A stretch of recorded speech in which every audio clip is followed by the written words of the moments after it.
अम्ल क्षार एवं लवण चल रहा था ना, याद वाद है ना। अम्ल क्या है? डेफिनेशन तो ये है कि वैसा पदार्थ जो स्वाद में खट्टा होता है। खट्टे, खट्टा, खट्टी, जो भी बोलो सब चलेगा, ठीक है, कोई दिक्कत नहीं। वैसा पदार्थ जो स्वाद में खट्टा होता है, खट्टे होते हैं, खट्टी होते हैं, मतलब जो भी हो होता है, खट्टा लगता है, वैसा पदार्थ जो स्वाद में खट्टा होता है उसे अम्ल कहते हैं। वे सभी पदार्थ जो स्वाद में खट्टे होते हैं, वे सभी पदार्थ जो स्वाद में खट्टे होते हैं उसे अम्ल कहा जाता है। ये है भाई, पूरा देख रहा है, भाग रहा है। वे सभी पदार्थ जो स्वाद में खट्टे होते हैं उसे अम्ल कहा जाता है। वे सभी पदार्थ जो स्वाद में खट्टे होते हैं अम्ल कहलाता है। वे सभी पदार्थ जो स्वाद में खट्टे होते हैं अम्ल कहलाते हैं। कहाँ रे? नहीं देखो, वो नहीं देख रहा है, कुछ स्पेशल है कि तो उन्हें कने देख रहा है, इधर ने, अच्छा बाहर को है कि वे सभी पदार्थ जो स्वाद में खट्टे होते हैं अम्ल कहलाते हैं। क्षारक बोलो, जो स्वाद में कड़वा होता है। वे सभी पदार्थ जिनका स्वाद कड़वा होता है वो क्षारक कहलाता है। अब यहाँ पे चलिए दिक्कत था, चलो आगे बढ़ते हैं। लवण क्या होता है? वे सभी पदार्थ जो स्वाद में नमकीन होते हैं वो लवण कहलाते हैं। वे सभी पदार्थ जो स्वाद में नमकीन होता है वो लवण कहलाता है। अच्छा बात है। इसके बाद था कि क्षारक और क्षार में डिफरेंस। क्षारक मतलब बेस और क्षार माने अल्कली। इन दोनों में थोड़ा सा डिफरेंस है, दोनों में थोड़ा सा अंतर है। क्षारक के मतलब होता है कि वो सूखा भी हो सकता है, गीला भी हो सकता है, सूखा भी हो सकता है और गीला भी हो सकता है। तुम 9th में ना बाबू, तो तुम जाना चाहो जाओ, ज़्यादा प्रेशर इसको नहीं दो। 9th में है कि जितना है इसमें बैठना है, नहीं तो ज़्यादा प्रेशर मत लो, आराम से हम बिंदास फ्री होके, टेंशन फ्री होके। तुम भी जाना चाहते हो? हाँ जा सकते हो, जाओ, टेंशन उसमें नहीं है। तू 9th है 10th है? हाँ जाओ।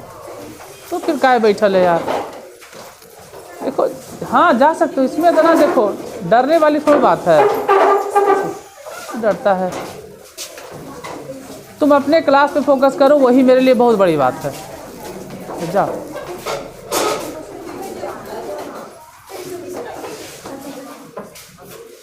बैठो बैठो, थोड़ा सा अरेंज हो जाओ।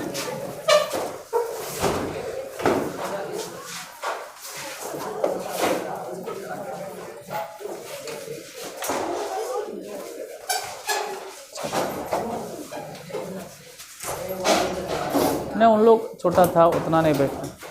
देख बाबू, तुझे बोलेगा तो राय सलाह मानेंगे, तो सजेशन मानेंगे, तुम लोग जो बोलो। लेकिन बुतरू लोग 2 दिन में आता है, 2 दिन में सलाह देता है कि आप ऐसे पढ़ाइए वैसे। 2 दिन आता है, कहता है कि तो हमें तो मैथवे 2 दिन से 4 दिन से पढ़ा रहे हैं। अरे हम एक टॉपिक चलाते रहेंगे, यूट्यूब पे चल रहा है ना, तो अभी लगातार शुरू हुआ है तो एक दनादन कोई चीज़ चल रहा है, केमिस्ट्री। अब केमिस्ट्री में एक हद तक ख़त्म कर देंगे तो फिर लगातार फिजिक्स चलेगा, फिर उसके बाद लगातार मैथ चलेगा। वैसे हम नहीं चलाएंगे, एक दिन फिजिक्स एक दिन केमिस्ट्री। एक दिन आता है फिर कल हो के मैथ देखा, तो 2 दिन मैथ में पढ़ा रहा है, हमेशा मैथ में। वैसा का नहीं, पढ़ लो 10-20 दिन महीना दिन पढ़ लीजिए, फिर अच्छा खराब लगे तो तोहनियों के राय सलाह हम मानेंगे। ऐसा थोड़ा है कि तुम लोग के बात एकदम नहीं सुनेंगे हम। लेकिन एक दिन आया है शुरू में हमारा सलाह दे रहा है, सर ऐसे नहीं पढ़ाइए, ऐसे पढ़ाइए, आपको पढ़ावे नहीं आता है, अजीब है यार, तू ही आके पढ़ा दो, लो हम बैठे ही है, तू पढ़ाओ आके। हम तो चाहते हैं कि कोई पढ़ावे।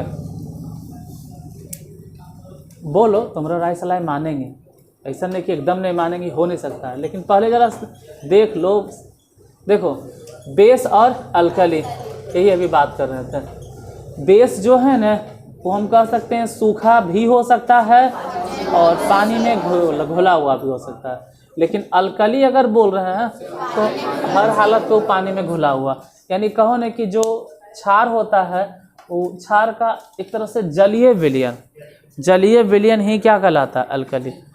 बस कल तो इतने बताए थे, कल हाँ क्षारक कल इतने बताए थे। और इसके बाद भी आगे बढ़े थे, हाँ इसके बाद आगे बढ़े थे कि अम्ल के प्रकार। कल आपको 1 मिनट हम अम्ल क्षार लवण बताए थे, उसके बाद अम्ल के प्रकार और क्षारक के प्रकार। हाँ बताना था, अल्कली और बेस में अंतर। ठीक है, क्योंकि थंबनेलवा नहीं बनाया था, हमको याद नहीं है, थंबनेल में आज जाके बना देंगे कि कल वाला हम बताए थे अम्ल क्षार लवण की परिभाषा और क्षार क्षारक में अंतर, अम्ल कितने प्रकार के, क्षारक कितने प्रकार के, उनकी शक्ति के आधार पे। अगर स्ट्रेंथ के आधार पे देखेंगे, on the basis of its strength, तो अम्ल या क्षार दो तरह के। क्षारक एक ही चीज़ होता है, दोनों में अंतर यही है कि क्षार एल्कली होता है जबकि क्षारक बेस होता है। मतलब इंग्लिश में बोलते हैं अल्कली, उसको इंग्लिश में बोलते हैं बेस। वो सूखा पानी दोनों में हो सकता है और ये वाला सिर्फ पानी में होता है।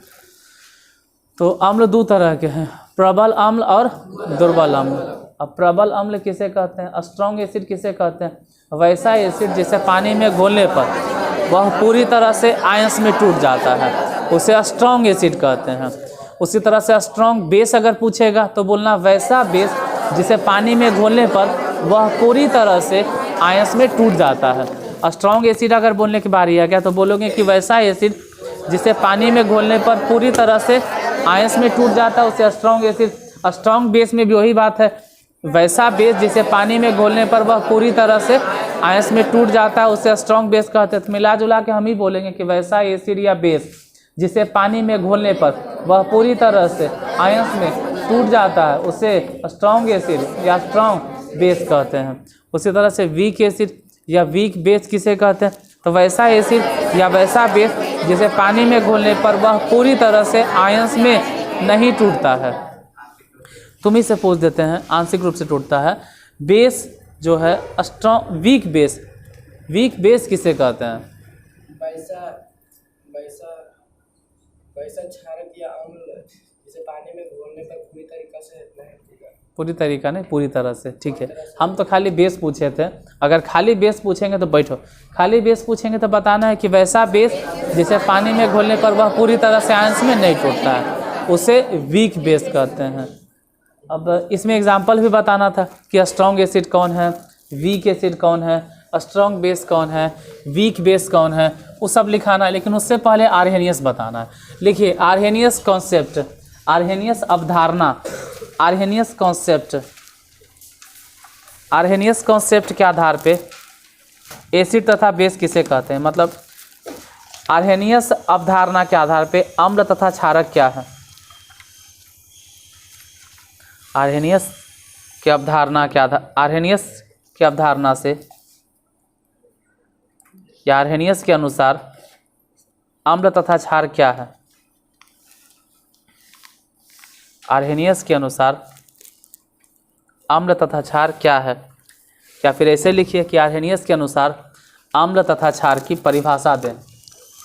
आर्हेनियस के अनुसार अम्ल तथा क्षार की परिभाषा दें, अम्ल तथा क्षारक की परिभाषा दें, अम्ल तथा क्षारक की परिभाषा दें। आर्हेनियस नाम है वैज्ञानिक का, तो इसका हिंदी लिखो चाहे इंग्लिश लिखो, दोनों नहीं बदलेगा, दोनों एक ही चीज़ लिखाएगा, आर्हेनियस। इंग्लिश में लिखोगे तब भी आर्हेनियस, हिंदी में लिखोगे तब भी आर्हेनियस। ARR होता है इंग्लिश में, ARRHENIUS, आर्हेनियस। तो आप लोग लिख सकते हैं कि ऑन द बेसिस ऑफ या अकॉर्डिंग टू आर्हेनियस, छोड़ो हिंदी में बोल देते हैं, आर्हेनियस के अनुसार अम्ल क्या होता है। लिखो इसके अनुसार, आर्हेनियस के अनुसार वे सभी पदार्थ या वैसे पदार्थ, वे सभी पदार्थ या वैसे पदार्थ किसके अनुसार, ध्यान दीजिएगा कि आप किसके अनुसार डेफिनेशन बता रहे हैं, आर्हेनियस के अनुसार। और ऐसे तो हम लोग जानते हैं कि वैसा पदार्थ जो स्वाद में खट्टा होता है वो तो हम लोग बोलते हैं, लेकिन इसके अनुसार, आर्हेनियस के अनुसार वे सभी पदार्थ या वैसे पदार्थ, आर्हेनियस के अनुसार वे सभी पदार्थ या वैसे पदार्थ जो पानी में घुलकर H+ आयन, जो पानी में घुलकर H+ आयन देते हैं। ऐसे हम कल थोड़ा सा बोले थे इसके ऊपर, वे सभी पदार्थ जो पानी में घुलकर H+ आयन देते हैं, वे सभी पदार्थ जो पानी में घुलकर H+ आयन देते हैं उसे अम्ल कहा जाता है। किसके हिसाब से, आर्हेनियस के अनुसार। आर्हेनियस के अनुसार वे सभी पदार्थ जो पानी में घुलकर H+ आयन देते हैं, आर्हेनियस के अनुसार वे सभी पदार्थ जो पानी में घुलकर H+ आयन देते हैं उसे अम्ल कहा जाता है। हम बोले 3-4 बार, 1-2 बार तोनियो रिपीट कर लो, याद हो जाएगा उससे। आर्हेनियस के अनुसार वे सभी पदार्थ जो पानी में घुलकर H+ आयन देते हैं उसे अम्ल कहा जाता है। आर्हेनियस के अनुसार वे सभी पदार्थ जो पानी में घुलकर H+ आयन देते हैं उसे अम्ल कहा जाता है। तुम बोलो कि जो ऐसे नहीं बोलेगा उसको हम खड़ा करके बोलवाते हैं अम्ल। जिसे पानी में, हाँ जिसे पानी में, जिसे नहीं बोलना है। बैठो। आर्हेनियस के अनुसार वे सभी पदार्थ जिसे पानी में घोलने पर H+ आयन देता है। मतलब कोई भी पदार्थ उठा ले और जब हम उसे पानी में घोले तो हमको अगर H+ आयन मिलता है तो हम वो पदार्थ को बोलेंगे कि अम्ल है। तो आर्हेनियस के अनुसार वे सभी पदार्थ जिसे पानी में घोलने पर H+ आयन मिलता है उसे अम्ल कहते हैं। आर्हेनियस के अनुसार वे सभी पदार्थ जिसे पानी में घोलने पर H+ आयन मिलता है वे अम्ल कहलाता है। आर्हेनियस के अनुसार वे सभी पदार्थ जिसे पानी में घोलने पर H+ आयन मिलता है वो अम्ल कहलाता है। बोलो कि अम्ल क्या है? आर्हेनियस के अनुसार वे सभी पदार्थ जिसे पानी में घोलने पर H+ आयन मिलता है उसे अम्ल कहते हैं। आर्हेनियस के अनुसार जिसे पानी में घोलने पर H+ आयन मिलता है उस सभी पदार्थ अम्ल कहलाता है। जैसे एग्जाम्पल के तौर पे HCl, एग्जाम्पल के तौर पे HCl लिखें, फिर नीचे लिखिएगा। ऐसे लिखने के लिए सिखा देते हैं कैसे लिखोगे। मान लो HCl लिखें, ठीक है, फिर नीचे लिखोगे H2SO4 ऐसे करके, इस तरह से। फिर H2SO4 के बाद लिखोगे नीचे, वर्टिकली इसको बोलते हैं। ज़्यादा जगह बर्बाद होगा सर, कोई बात नहीं, नीचे लिखो तो HCl H2SO4, फिर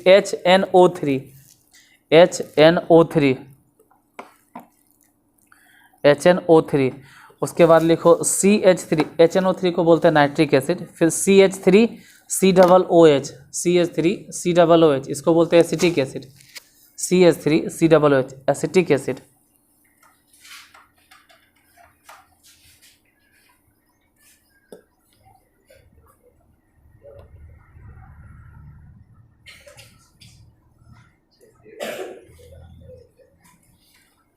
हो गया। फिर बाकी समय के साथ सीख जाओगे। ऐसा नहीं कि इतने हैं, ढेर सारा एसिड है, लेकिन अभी फ़िलहाल इतने ध्यान देना है। HCl बोलें और क्या बोलें? H2SO4, उसके बाद HNO3 बोलें, उसके बाद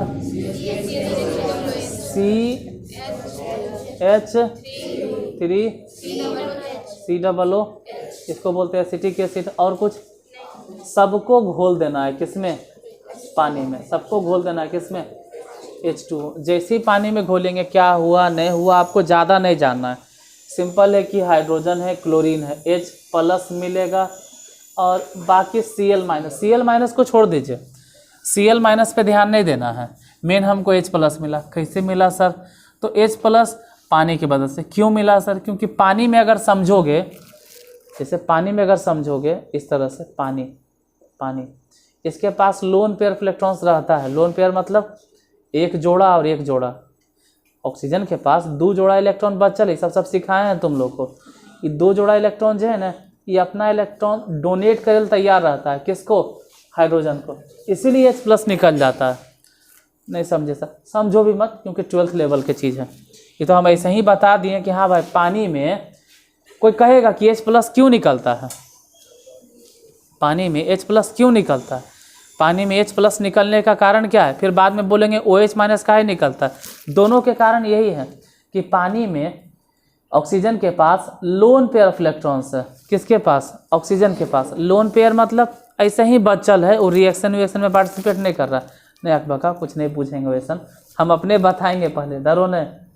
आधा तो हदस जाते हो तो नहीं। पानी में ऑक्सीजन के पास बिना बतैले हम पूछवे नहीं करते हैं। इतना दिन हो गया, जब तक नहीं बताएंगे तब तक पूछेंगे नहीं। अब बताने के बाद छोड़ेंगे भी नहीं, अगर बता दिए तो फिर छोड़ेंगे भी नहीं, फिर पूछ देंगे एक कर के हम सबसे। पानी में ऑक्सीजन के पास लोन पेयर इलेक्ट्रॉन्स होता है। लोन पेयर मतलब ऑक्सीजन के पास टोटल कई गो इलेक्ट्रॉन था? सोचो, 6 गो। बॉन्ड में पार्टिसिपेट कई गो किया? 2 गो। तो अभी एक पास कई गो होगा? 4। वही 4 इलेक्ट्रॉन जो बचल रहता है ना, वो कहता है आओ हाइड्रोजन हम तुमको दे देंगे, ले लो। इसीलिए H+ पानी में घोलने पर मिलता है, लेकिन उसी में नहीं मिलेगा जहाँ हाइड्रोजन होगा। तो मिला H+। इसमें देखो H2SO4 में H+ मिलता है, और H+ एक बार नहीं मिलता है, 2 बार। क्यों? क्योंकि यहाँ पे हाइड्रोजन 2 बार है। और अलग से मिलेगा सल्फेट, सल्फेट माइनस, सल्फेट पे ध्यान मत दो। नाइट्रिक एसिड में H+ मिला, इधर हो गया NO3 माइनस, वहाँ से देखो तो CH3 COOH, उसमें बात करें तो H+ फ्री हो गया, तो बचेगा कौची, ध्यान से देखना, CH3 बच गया और COO माइनस, ये जो हाइड्रोजन था ना वो हाइड्रोजन देखो यहाँ है ना, यहाँ नहीं, करने के अलग हो गया। इस सब के सब हमको क्या दे रहा है, ये 2 गो दिया, छोड़ दो 2 गो दिया, जो 2 गो H+ देता है इसको हम लोग बोलते हैं ना कि ऐसा वैसा एसिड नहीं है, ये स्ट्रांग है। अगर ये किसी को पिला देंगे ना तो मर जाएगा। क्यों? क्योंकि नॉर्मली जैसे पेट में जो एसिड घुलता है वो कौन रहता है, HCl, H+, कोई दिक्कत नहीं। किसी को ई वाला एसिड देंगे कोई खास नुकसान नहीं होगा, ई देंगे तो कोई भी नुकसान नहीं होगा, ये तो और वीक है, ये तो एकदम वीक है, तो और कोई दिक्कत नहीं होगा। लेकिन H2SO4 के पिला देंगे ना, खत्म, कहानी एक सोडा हो जाएगा होकर। ये स्ट्रॉन्ग एसिड है, आदमी खत्म। उसमें भी बताएंगे कौन स्ट्रॉन्ग है कौन बेस है। सबसे स्ट्रॉन्गेस्ट अगर माना जाता है ना तो H2SO4 सबसे खतरनाक ही वाला है, H2SO4 है। इसका नाम होता है सल्फ्यूरिक एसिड। अगर नाम पूछेगा कोई तो सल्फ्यूरिक एसिड, इसका नाम हाइड्रोक्लोरिक एसिड, इसका नाम नाइट्रिक एसिड, इसका नाम एसिडिक। वो नाम धीरे धीरे याद हो जाएगा, 3-4 बार रिपीट करेंगे। जब जब जरूरत पड़ेगा तुमको खुद दिमाग पे जोर डालना होगा, कौन से एसिड है भाई, एसिटिक। और बाकी तो कार्बन में यादें करवा देते हैं ये सब चीज़ हम। एसिटिक एसिड ऐसे देखोगे तो इसको बोलते हैं इथेनोइक एसिड, इसका आई पे सिनेम होता है, इथेनोइक मिथेनोइक तो होने के यूट्यूब पे पढ़ावल है, हाँ पढ़वल है नाम लिखे है। और कॉमन नाम इसका एसिटिक एसिड, नाइट्रिक एसिड, ये वाला सल्फ्यूरिक एसिड, और ये वाला हाइड्रोक्लोराइड। कुछ लोग उसको बोलते हैं हाइड्रोक्लोरिक एसिड, अरे वो जो भी बोलो हाइड्रोक्लोराइड या हाइड्रोजन क्लोराइड, जो भी बोलना हाइड्रोजन क्लोराइड। ये हाइड्रोजन क्लोराइड, ये सल्फ्यूरिक एसिड, और ये वाला नाइट्रिक एसिड, और ये वाला एसिटिक एसिड। नाम नहीं रटना है, समय के साथ धीरे धीरे याद हो जाता है। HCl ही आप बोलिए, H2SO4 बोलिए, HNO3 बोलिए, और CH3 COOH, इस सब के सब एसिड है। क्यों? क्योंकि जैसे ही पानी में घोले सबको H+ देना पड़ा, सबको H+ देना पड़ा। क्यों H+ मिलता है? तो पानी में जो ऑक्सीजन है इसके पास लोन पेयर होता है, ये अपना लोन पेयर इलेक्ट्रॉन्स देने के लिए तैयार रहता है, किसको, हाइड्रोजन को, इसीलिए सब के सब H+ देता है। तो ये एसिड का उदाहरण हो गया, लिख लीजिए, एग्जाम्पल लिख लीजिए। आर्हेनियस कॉन्सेप्ट के आधार पे ये सब एसिड है।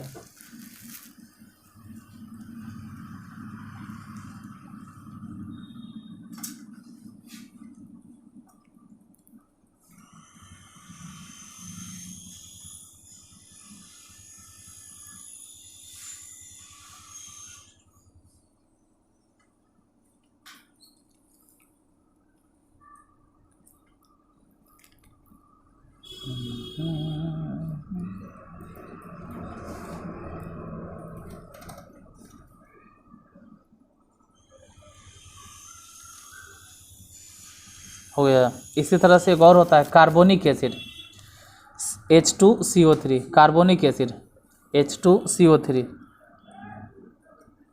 H2CO3 carbonic acid, H2CO3 carbonic acid. इसको भी पानी में घोल दो। नाम ऐसे लगभग हम 2-3 बार रिपीट कर रहे हैं, तुम चाहो तो लिख लेना। जैसे H2CO3 का नाम कार्बोनिक एसिड, इसका नाम एसिटिक एसिड, इसका नाम नाइट्रिक एसिड, इसका नाम सल्फ्यूरिक, और हाइड्रोक्लोरिक एसिड तो है ही है। इसका अगर हम बात करें कि पानी में घोल दिए तो फिर H+ फ्री, लेकिन यहाँ H+ कई गो मिलेगा, यहाँ पर भी 2 गो, क्योंकि H2 है, और अलग हो जाएगा CO3 माइनस माइनस, इस तरह से कार्बोनिक एसिड। तो 2-3 गो एग्जाम्पल याद रखिएगा, कहानी हो जाएगा ख़त्म।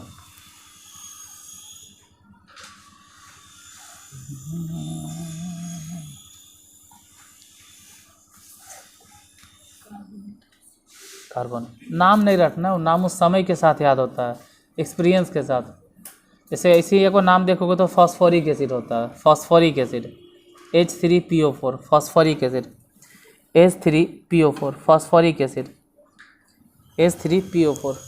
ये सब नमा तुमको समय के साथ ही याद होगा, इससे रटोगे तो दिक्कत हो जाए। H3PO4 इसको घोल दिए पानी में तो यहाँ से भी H+ मिलेगा, लेकिन कई गो, अब ये 3 गो, जान रहे का है 3 गो, वहाँ पे 3 गो है, आई हो गया PO4 माइनस माइनस माइनस 3 बार। Phosphoric acid. ऐसे किसी को नाम लिखना होगा तो हम नाम रिपीट कर दे रहे हैं, घर में जाके यूट्यूब पे देख के लिख लेना।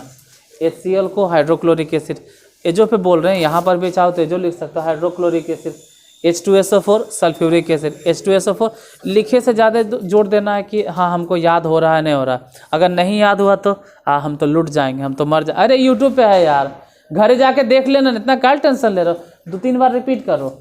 सल्फ्यूरिक एसिड लिखना चाहो तो लिख लो, मना नहीं कर रहे। Sulphuric acid H2SO4 sulphuric acid, लेकिन कॉन्फिडेंस है कि नहीं भाई हम घर जाके लिख लेंगे, तो ये देख लो खाली सल्फ्यूरिक एसिड। H2SO4 क्या है? Sulphuric acid. अब 3-4 बार में कैसे भूल जाओगे कि H2SO4 सल्फ्यूरिक एसिड है। और HNO3 को नाइट्रिक एसिड, नाइट्रिक एसिड इसको बोलते हैं एसिटिक एसिड, एसिटिक एसिड इसको बोलते हैं एसिटिक। वो याद हो जाएगा, उतना टेंशन नहीं लो। जैसे गलती मुंह से निकल गया, अरे निकलने दो, आदमी गलती कर करके सीखता है। एसिटिक एसिड, एसिटिक एसिड देखो दुनिया में 3 तरह के इंसान होता है। एगो है जो खुद गलती करके सीखता है, और दूसरा होता है जो दूसरों की गलती से सीखता है, और एगो तीसरा होता है जो आजीवन भर गलती करते रहता है लेकिन कहीं नहीं सीखता है। वो ऐसा के रहबे करता है, गलती पे गलती करता है। तो हम लोग ऐसा का हैं, दूसरे तरह के जो गलती कर करके, अब कभी कभार देखते हैं कि दूसरा कोई गलती किया तो हम वो गलती नहीं करेंगे। अब वैसा में एक लोल मिल जाता है जो ज़िंदगी में गलती पे गलती करते रहता है, सुधरवे नहीं करता है। देखो इसको बोल रहे हैं एसिटिक एसिड, ये वाला एसिटिक एसिड, इसको क्या बोले? कार्बोनिक एसिड, इसको बोले फॉस्फोरिक, क्या बोले हैं फॉस्फोरिक या फॉस्फोरिक एसिड जो भी बोलते हैं, H3PO4 फॉस्फोरिक एसिड। तो शुरू से 1-2 बार रिपीट करोगे तो याद हो जाएगा, लिखना रहेगा तो लिख लीजिएगा, और बाद में खोज भी सकते हो नाम के स्पेलिंग। HCl तो नामे से याद रखना नहीं। अब आते हैं बेस पे। नीचे वाला 2 थोड़ा सा स्पेशल है, एगो कार्बोनिक और एगो फॉस्फोरिक। कार्बोनिक और फॉस्फोरिक, कार्बोनिक और फॉस्फोरिक। फॉस्फोरिक कौन होगा? H3PO4 फॉस्फोरिक, फॉस्फोरिक एसिड, और वो वाला कार्बोनिक एसिड। आगे बढ़िए, क्षार पे आते हैं। क्षार या क्या बोलते हैं उसको? क्षारक, क्षारक नहीं बोलते हैं। लिखिए, आर्हेनियस के अनुसार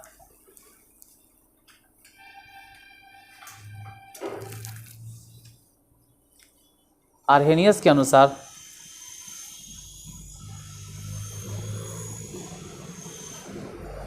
आर्हेनियस के अनुसार वे सभी पदार्थ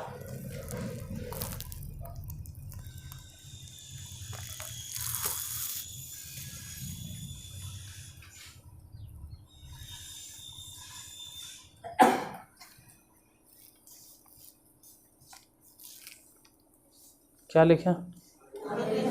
आर्हेनियस के अनुसार वे सभी पदार्थ जो जल में घुलकर OH- आयन देते हैं। OH-, जैसे H+ होता है ना, वैसे OH- आयन। आर्हेनियस के अनुसार वे सभी पदार्थ जो जल में घुलकर OH- आयन देते हैं उसे बेस कहा जाता है। आर्हेनियस के अनुसार वे सभी पदार्थ जो जल में घुलकर OH- आयन देते हैं उसे क्षारक कहा जाता है, नहीं बेस कहा जाता है। आर्हेनियस के अनुसार वे सभी पदार्थ जो जल में घुलकर OH- आयन देते हैं उसे बेस कहा जाता है।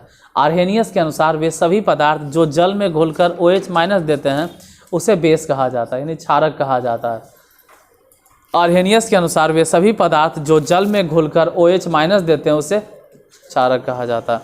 आर्हेनियस के अनुसार वे सभी पदार्थ जो जल में घुलकर OH- आयन देते हैं उसे क्षारक कहा जाता है। इतना इसलिए बोलते हैं जो मैं बाद में कभी फ्री रहो भूल जाओ तो खाली चालू कर देना वीडियो, बस 2-3 बार सुन के याद हो जाएगा कि अम्ल किसे कहते हैं। तो आर्हेनियस के अनुसार वे सभी पदार्थ अम्ल कहलाते हैं जो जल में घुलकर H+ आयन देता है। जो H+ आयन देता है वो अम्ल हो गया। तो वैसे ही क्षारक किसे कहते हैं? तो आर्हेनियस के अनुसार वे सभी पदार्थ जो जल में घुलकर OH- आयन देते हैं उसे। अच्छा ये एक चीज़ समझाना था, वैसा बोल देते हैं। जैसे ये जो देख रहे हैं ना, इसको हम लोग बोलते हैं हाइड्रोजन आयन, हाइड्रोजन आयन। जबकि थोड़ा और डिटेल में अगर देखोगे और थोड़ा तह में जाओगे तो सच्चाई तो ही होता है ना कि हम बोले ना कि H+ क्यों निकला, H+ क्यों निकला। H+ को निकालने के लिए जिम्मेवार कौन था, किसके वजह से H+ बाहर निकला है? कौन है जो H+ को बाहर निकाला? ऑक्सीजन। वो ऑक्सीजन कहाँ पर है? वाटर में। ये H+ जाके चिपक जाएगा किसमें? पानी में। तो सच्चाई तो ये होता है ना कि H प्लस कहता है कि हमको निकालने वाला कौन है, हमको निकाल कर कौन बाहर लाया, पानी। पानी में जो ऑक्सीजन है ना वही है जो हमारा घरे से भगाया है। तो अब हम कहाँ जाए, हम तो घर के नहीं घाट के, हम तोरा चलते घर से भागे, अब तुमको नहीं छोड़ेंगे, धर लेता है पानी के। अब हो जाता है H2 H3O, H2 से क्या बन गया H3, लेकिन बेचारा ऑक्सीजन के ऊपर कौन से चार्ज आ जाएगा, प्लस। ऑक्सीजन को तो लगा कि हम अपना लोन पेयर दे देते हैं, शुरू लगता है कि चलो भाई दे देते, लेकिन एक आध साल तक ठीक है मौज रहता है, उसके बाद फिर समझ में आता है कि भगाना कितना भारी पड़ गया है, कि बेचारा के महंगा पड़ गया। शुरू में तो लगा कि चलो भाई भगा के लेके चल जाते H प्लस को, बाद में अरे तेरे की तो हमारे माथा पर के जापर बन गया, H3O प्लस हो गया दिक्कत। नयका सबके अच्छा लगता है, फिर बाद में समझ में आने लगता है कि भगाना कितना महंगा पड़ा होगा उसको। फिर एजा से H, यहाँ पे 2 गो H नहीं देखना है, ये दो गो निकला, लेकिन वहाँ चिपकेगा कै गो, एक ही गो, एगो चिपक गया और H3O प्लस। ये प्लस किसके ऊपर आ जाता है, ऑक्सीजन। देखो ये सब चीज़ समझ में नहीं आता है क्योंकि लेवल थोड़ा सा छोटा है, लेकिन इतना भी छोटा नहीं कि आप नहीं समझते हैं, इतना भी छोटा नहीं हो कि तुमको यूँ नहीं समझ में आ रहा है कि इसके पास कई जोड़ा है, 2 जोड़ा। और इन्हें बाहर में खड़ा है कौन, H प्लस। H प्लस मतलब हाइड्रोजन के पास ऐसे नॉर्मली कई गो इलेक्ट्रॉन होता है, एगो। और अगर हम H प्लस बोल रहे हैं मतलब अब उसके पास तो वहू नहीं है, H प्लस मतलब एगो इलेक्ट्रॉन होता है, वहू नहीं है। अब सिर्फ इसके पास है क्या, एगो प्रोटॉन, एगो।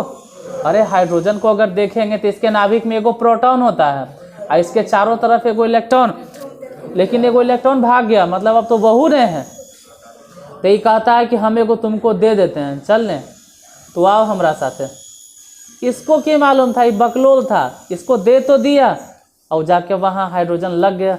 एकरा पता नहीं कि जब वो आएगा इसके ऊपर प्लस था, प्लस मतलब समझ रहे हो, जब H2O एक साथ है तो दिमाग पे जोर डालो। हम बोले थे कि कोई भी एटम में इलेक्ट्रॉन की संख्या प्रोटॉन की संख्या अगर आपस में बराबर नहीं है तो वो एटम नहीं रहेगा, आयन। यहाँ OJ हुआ, यहाँ वही बात हुआ। जब तक ये H2O था तो हाइड्रोजन में जितना इलेक्ट्रॉन उतने प्रोटॉन। अरे हाइड्रोजन में कई इलेक्ट्रॉन, प्रोटॉन कई गो, तभी नहीं शेयर किया था, इधर जय गो इलेक्ट्रॉन उतना प्रोटॉन। ऑक्सीजन के पास भी वही हालत था शुरू में मतलब जब वो किसके साथ था, H2O के साथ।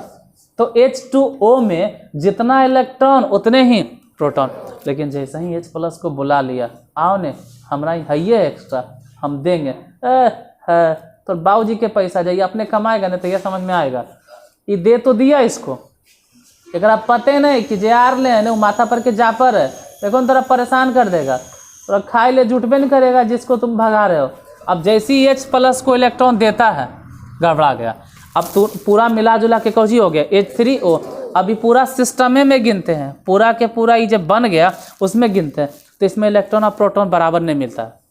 इलेक्ट्रॉन प्रोटॉन बराबर बोलो का है, अरे कने से मिलेगा, हाइड्रोजन ऑक्सीजन सही था, ये जो आया है इसके पास इलेक्ट्रॉन नहीं है, सिर्फ कौची है, तेरा ही प्रोटॉन ज़्यादा नहीं है, प्रोटॉन ज़्यादा। और इसके आने की वजह से हम बोलेंगे कि इसके पास ज़्यादा हो गया, कौची, प्रोटॉन ज़्यादा। एगो प्रोटॉन, इलेक्ट्रॉन तो ज़्यादा नहीं है हुआ, क्योंकि यहाँ पे जो कम भी नहीं हुआ, कम भी नहीं बोलना है, इलेक्ट्रॉन जितना इसमें था उतने हैं। लेकिन H प्लस आने का मतलब है पूरे मॉलिक्यूल्स में ज़्यादा क्या हो गया, प्रोटॉन, क्योंकि अपना इलेक्ट्रॉन एगो रखा और एगो दिया, तो एगो प्रोटॉन ज़्यादा हो गया, इसीलिए H3O प्लस हो जाता है। और इसको हम लोग बोलते हैं हाइड्रोनियम, हाइड्रोनियम आयन, इसको बोलते हैं हाइड्रोनियम आयन। तो वास्तव में अगर बात करें कि एसिड को हम पानी में घोलते हैं तो H प्लस आयन नहीं मिलता है। रियली है कि पानी में जब हम HCl को घोलते हैं, किसी भी एसिड को घोलते हैं, तो किसी भी एसिड को अगर पानी में घोलेंगे तो हमको H प्लस, रियली में H प्लस नहीं मिलता है, मिलता कौन सी है, hydronium ion, H3O plus. H3 अगर 2 ऑप्शन दे कि जब एसिड को पानी में घोलेंगे तो H प्लस मिलेगा कि H3O प्लस मिलेगा, तो ज़्यादा करके ऑप्शन जो टिक लगाना चाहिए वो किसको, H3। सब में वही बात है, मिलेगा कौन सी, H3O प्लस, H3O प्लस। जे देख रहे हो ना प्लस, वो किसके ऊपर है, ऑक्सीजन के ऊपर, H3O प्लस, प्लस प्लस, इसी को हम लोग बोलते हैं क्या, हाइड्रोनियम आयन। तो अम्ल फिर से एक बार जब रिपीट कर दे रहे हैं कि वे सभी पदार्थ जिसे पानी में घोलने पर H+ आयन मिलता है उसे अम्ल कहते हैं। लेकिन वास्तव में H+ आयन नहीं रहता, वो किस में कन्वर्ट हो जाता है? उसको पानी निकाला है, पानी के मदद से वो बाहर निकला है, तो पानी से अभिक्रिया करके या कि पानी के साथ जुड़कर वो किस में कन्वर्ट हो जाता है? तो H+ आयन पानी के साथ मिलकर बना लेता है कौन चीज? Hydronium ion. अभी हम फिलहाल बोल रहे थे क्या? बेस के बारे में। बेस क्या होता है? तो वे सभी पदार्थ जिसे पानी में घोलने पर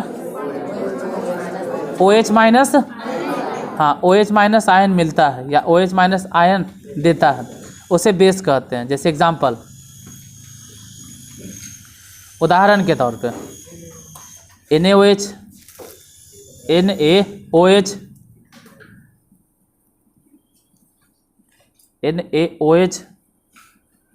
उदाहरण के तौर पे NaOH, उसके बाद KOH।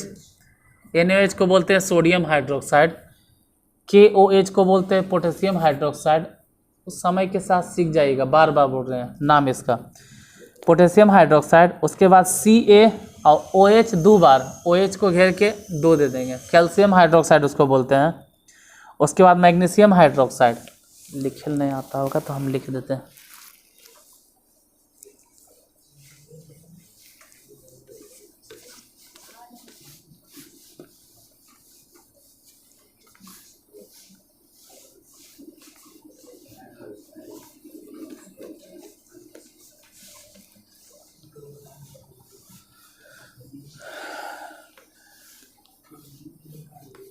बेस किसे कहते हैं? तो 1-2 बार उसको रिपीट कर लोगे तो याद हो जाएगा। वे सभी पदार्थ जिसे पानी में घोलने पर OH- आयन मिलता है उसे बेस कहते हैं। वे सभी पदार्थ जिसे पानी में घोलने पर OH- आयन मिलता है उसे बेस कहते हैं। वे सभी पदार्थ जिसे पानी में घोलने पर OH- मिलता है उसे बेस कहते हैं। जैसे सोडियम हाइड्रोक्साइड, जैसे में पोटेशियम हाइड्रोक्साइड, जैसे कैल्शियम हाइड्रोक्साइड, जैसे में मैग्नीशियम हाइड्रोक्साइड। हाइड्रोक्साइड किसको बोल रहे हैं? OH को। OH क्या? हाइड्रोक्साइड। इसको जैसे ही पानी में घोलते हैं, यहाँ पर भी पानी का वही काम है। क्या काम है सर? तो यहाँ पे पानी का इतना काम है कि लोन पेयर देता होगा, नहीं लोन पेयर नहीं देता है, अब H+ देता है। ये जरा ध्यान से समझना, कभी न कभी तो बोलना है तो अब ये बोल देते हैं। पानी को अगर समझेंगे तो H+ और OH-। पानी को अगर ध्यान से समझे तो पानी H+ भी देता है, समय आने पर पानी H+ देगा, इसीलिए पानी क्या है? एसिड है। नहीं, समय आने पर पानी OH- भी देता है, इसलिए क्या है? तो पानी की अगर बात करें तो पानी एसिड भी है और पानी बेस भी है। पानी अगर टूटता है तो एगो H+ मिलता है और एगो OH, इसलिए पानी को हम लोग कहते हैं कि पानी पूरी तरह से न्यूट्रल है। पानी पूरी तरह से क्या है? पानी पूरी तरह से न्यूट्रल मतलब उदासीन है। आगे जाके पढ़ोगे कि पानी का pH मान कितना होता है, और जिसका pH मान 7 होता है उसी को हम लोग बोलते हैं क्या? उदासीन। ना तो वो अम्ल है और ना ही वो क्षारक है। पानी वही बात है। काहे नहीं बोलते हैं कि पानी के मॉलिक्यूल्स एगो उठाओ तो एगो H+ है, एगो OH। 2 मॉलिक्यूल्स उठाओ तो 2 गो H+, 50 मॉलिक्यूल्स उठाओ तो 50 गो H+, 50 गो OH-। मतलब जितना H+ मिलता है उतने ही OH। तो देखो, एसिड किसे कहते हैं? जिसे पानी में घोले तो पूरी तरह से आयंस में टूट जाए। बेस किसे कहते हैं? जिसे पानी में घोले तो पूरी तरह से टूट जाए, और ये पूरी तरह से टूटता है, पूरी तरह से टूट के जितना H+ उतने, इसलिए ना तो ये अम्ल है और ना ही क्षार। नहीं, सच्चाई तो ये है कि एसिड भी है और दोनों मिल के, इसलिए इसको कहते हैं हम लोग क्या? न्यूट्रल। तो है तो वो एसिड और बेस दोनों, लेकिन बोलते हैं नहीं पानी ना तो एसिड है ना ही लोल, पानी एसिड बेस दोनों है, उसको मिलकर हम लोग बोलते क्या है? न्यूट्रल। पानी का pH मान कितना होता है? अब pH क्या है इसके ऊपर नहीं जाओ, ये आगे मिलेगा। फिलहाल तो यहाँ ही समझा रहे थे कि यहाँ पर जो हम बोल रहे हैं कि OH-, तो OH- के लिए यहाँ पर भी जो OH- निकल रहा है उसके लिए जिम्मेवार कौन है? पानी। ऑक्सीजन नहीं, इसमें अबरी ऑक्सीजन नहीं जिम्मेवार हुआ, अबरी कौन जिम्मेवार हो गया? पानी का H+। अबरी कौन जिम्मेवार है? पानी का, अबरी पानी का H+ जिम्मेवार है। H+ कहता है कि तू OH- दो, OH- दो, OH-2, OH-2, 2 OH-2। अब ये जिम्मेवार कौन है? H+। लेकिन H+ भी कहाँ है? पनिये में है, पनिये में है। तो एसिड H+ देता है। क्यों देता है? उसको कौन भड़का देता है? चल हम तोरा लेके भाग जीवो। के भड़काया? ऑक्सीजन, मतलब पानी के मॉलिक्यूल्स। और बेस में से कहता है कि OH- आओ। इसको भी कौन भड़का दिया? हाइड्रोजन। हाइड्रोजन कहाँ है? पानी में। तो अम्ल से H+ निकालने का काम पानी करता है, बेस से भी OH- निकालने का काम पानी करता है। अलग बात है कि एक बार पानी का H+ और एक बार पानी का ऑक्सीजन, लेकिन दोनों वक्त काम यही करता है, कहीं न कहीं यही काम करता है। अब यहाँ समझो, वो सब समझाने के लिए वाला कोई अदरवाइज नहीं लेगा, तो पता चले पढ़े से ज़्यादा कोई और दुनिया में तो नहीं चल गए हो, उतना ज़्यादा अदरवाइज नहीं लेना। OH- निकला। अब ध्यान से समझो, जहाँ जैसे OH- गया, ये जैसे OH- गया OH, तो समझिए कि बचा फिर कौन चीज? Na+। होने से क्या बचा? K+। उधर से क्या बचा? प्लस 2 बार। ये जैसा मैग्नीशियम। फिर देखो यहाँ भी जरा समझाते हैं, अगर डिटेल में समझोगे, किताब उताब में लिखल नहीं मिलेगा, हम समझा देते हैं, क्योंकि तुमको मिलेगा फिर 2 साल बाद इंटर में। सच्चाई तो ही है ना कि तुमको लग रहा है कि वे सभी पदार्थ जिसे पानी में घोलने पर OH- मिलता है, उसे हम लोग क्या कहते हैं? क्षार। उसे क्या कहते हैं? रियलिटी इन्हें है, रियलिटी। हाँ, कुछ बोल रहा है, ये बोल रहा है कि 2 गुण है, वो 2 गुण, चलो 2 गुण। रियलिटी इन्हें, सच्चाई है ना कि जैसे ही OH- तुम देख रहे हो, ये जा पे गौर से देखो, ये जो OH- देख रहे हो ना, ये OH- किसके साथ चिपक जाएगा? पानी के H+ के साथ, पानी के H+ के साथ चिपक जाता है। और इसका OH- फिर से चिपक जाता है, किसके साथ में? इसके साथ में, फिर से चिपकेगा और फिर से ही कन्वर्ट हो जाएगा, किस में? NaOH में। लेकिन उतना नहीं जाना है कि पता चले तोड़ उड़ रहे हो, चिपक रहा है, ये हो रहा है। अरे कुछ नहीं, सिंपल पानी में जब घोलेंगे तो OH- OH- मिलेगा। क्यों मिलेगा? कभी एक आध दिन मैकेनिज्म समझा देंगे आखिर काहे मिलता है।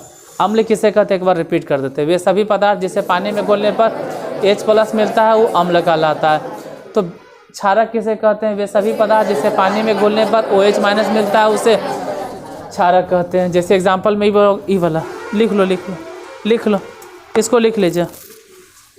लिख इसलिए लीजिए क्योंकि हम फिर इसको छाटेंगे अलग अलग, मतलब कौन स्ट्रॉन्ग एसिड है, कौन वीक एसिड है, स्ट्रॉन्ग बेस, वीक बेस छाटेंगे। कितना हो गया टाइम? इसमें तो दिख हो गया। स्ट्रॉन्ग एसिड और स्ट्रॉन्ग बेस के एग्जांपल भी बताना था ना, कौन कौन है। 1-2 एग्जांपल खाली याद रखना होता है, बस, ज़्यादा नहीं।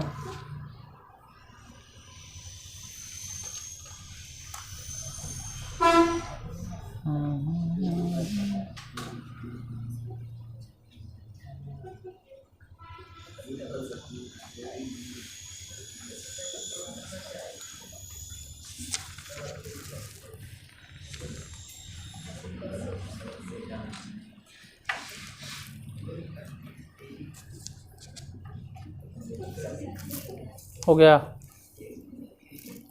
हाँ, तो रह देते हैं। इसका जो एग्जांपल है ना, कल लिखा देंगे, कल कुछ लिस्ट बता देंगे कि कौन कौन स्ट्रॉन्ग एसिड है और कौन कौन वीक एसिड है। और हमसे उतना की ज़रूरत नहीं पड़ेगा, 1-2 स्ट्रॉन्ग एसिड याद होना चाहिए, 1-2 strong base. Weak acid, weak base के 1-2 एग्जांपल चाहिए। तो आज यहीं रह देते हैं, इसका एग्जांपल कल ही बता देंगे। और कुछ बाकी था कि बताना कल वाला, तो कल नहीं बता देंगे, आज रह देते। 39